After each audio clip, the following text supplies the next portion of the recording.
Salam, selamat pagi Bapak Ibu Saudara. Mari kita melangkahkan kaki di pagi hari ini dalam merenungkan firman Tuhan. Mari kita berdoa sebelum kita membacanya. Tuhan Yesus, terima kasih untuk malam yang sudah kami lalui. Tuhan ada bersama-sama dengan kami. Tuhan sudah membawa kami untuk melewatinya. Tuhan, kami mau serahkan kehidupan kami pada hari ini ke dalam tangan-Mu. Firman Tuhan menjadi dasar bagi kami untuk melangkahkan kaki. Terangi kami dengan Roh-Mu yang kudus. Dalam nama Yesus kami berdoa. Amin. Saya membaca bagian firman Tuhan bagi kita melalui kitab Keluaran pasalnya yang ke-17, ayat 12 dan ayatnya yang ke-13. Firman Tuhan demikian, maka penatlah tangan Musa. Sebab itu mereka mengambil sebuah batu, diletakkannya di bawahnya, supaya ia duduk di atasnya. Harun dan Hur menopang kedua belah tangannya, seorang di sisi yang satu, seorang di sisi yang lain, sehingga tangannya tidak bergerak sampai matahari terbenam. Demikianlah Yosua mengalahkan Amalek dan rakyatnya dengan mata pedang. Demikian firman Tuhan. Tuhan Yesus memberkati. Bapak Ibu Saudara yang dikasihi dan diberkati oleh Tuhan, saya kira kisah ini kisah yang sangat terkenal.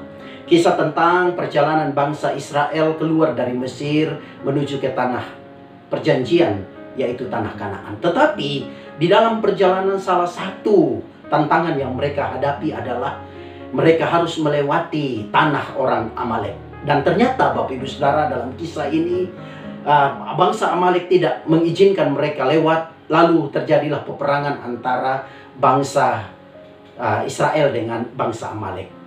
Tetapi penyertaan Tuhan ternyata tidak bisa dibatalkan walaupun dengan tantangan apapun.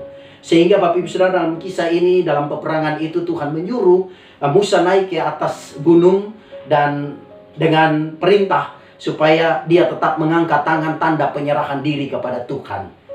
Lalu menyerahkan perjalanan dan peperangan itu ke dalam tangan Tuhan. Dan dalam kisah ini dikatakan apabila tangan Musa itu tetap terangkat, maka bangsa Israel menjadi kuat. Sebaliknya, apabila tangan daripada Musa turun, maka bangsa Amaleklah yang akan kuat. Dan dalam kisah ini diceritakan bahwa Musa, walaupun dia adalah seorang hamba Tuhan, tetapi dia manusia, dia punya keterbatasan dan kekurangan. Bahwa di dalam menghadapi ini kadangkala dia tidak kuat, tangannya seringkali turun. Dan ketika tangannya turun, bangsa Amalek sepertinya akan memenangkan peperangan. Tetapi Tuhan mengizinkan ada Harun dan Hur, bukan saja sebagai saudaranya, tetapi juga sebagai rekan sepelayanan.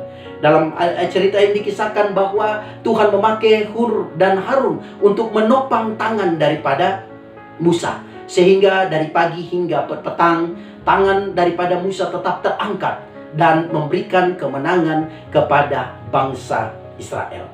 Apa yang bisa kita petik daripada kisah ini Bapak Ibu Saudara? Menarik bahwa kita tidak mungkin bisa menghadapi kehidupan ini dengan kekuatan kita sendiri. Tuhan telah menempatkan orang-orang spesial. Apakah suami, apakah istri, apakah orang tua, apakah anak-anak, apakah kerabat, apakah saudara, apakah rekan-rekan sepelayanan. Orang-orang itu ditempatkan Tuhan dengan sebuah tujuan untuk menjadi rekan bagi kita di dalam menghadapi tantangan dan masalah. Oleh karena itu Bapak Ibu Saudara, mari sebagai orang-orang yang diberkati oleh Tuhan, terhadap mereka yang ditempatkan Tuhan di sekitar kita, mari kita saling menghormati, saling menghargai. Kita saling menjaga satu sama yang lain. Karena dalam perjuangan hidup ini, kita akan membutuhkan mereka sebagai rekan di dalam menghadapi persoalan-persoalan hidup ini.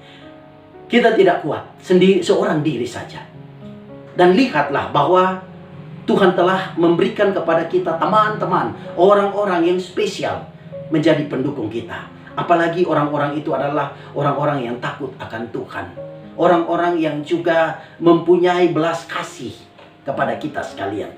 Maka biarlah Bapak Ibu Saudara, mari kita melangkahkan kaki dalam kebersamaan kita, dalam penyerahan hidup yang total kepada Tuhan. Dan percayalah Bapak Ibu Saudara, dengan orang-orang yang Tuhan tempatkan, kita bisa bersama-sama mengalahkan persoalan-persoalan hidup yang terjadi pada kehidupan kita. Mari kita bersatu di dalam doa. Bapa Surgawi, Bapa di dalam nama Tuhan Yesus, kami mengaku diri bahwa kami bukan siapa-siapa. Kami adalah orang-orang yang lemah, yang tidak punya kekuatan. Tetapi Tuhan, terhadap masalah dan pergumulan tantangan, ada suami, ada istri, ada anak-anak, ada orang tua, ada keluarga. Dalam pelayanan ada rekan-rekan sepelayanan kami. Di tempat kerja ada orang-orang yang Tuhan percayakan untuk menjadi tim kami. Mereka lah orang-orang yang Tuhan tempatkan untuk menjadi rekan kami, untuk bersama-sama kuat menghadapi persoalan dan pergumulan hidup. Oleh karena itu Tuhan ajar kepada kami untuk menghormati dan menghargai, dan juga mau membuka diri menerima mereka ya Bapa. Jauhkanlah daripada kami persengketaan dan hal-hal yang tidak memuliakan nama Tuhan. Kami serahkan hidup kami hari ini hanya ke dalam tangan kuasa-Mu. Di dalam nama Tuhan Yesus Kristus, kami sudah berdoa, kami sudah bersyukur hanya kepada Bapa di sorga. Haleluya. Amin.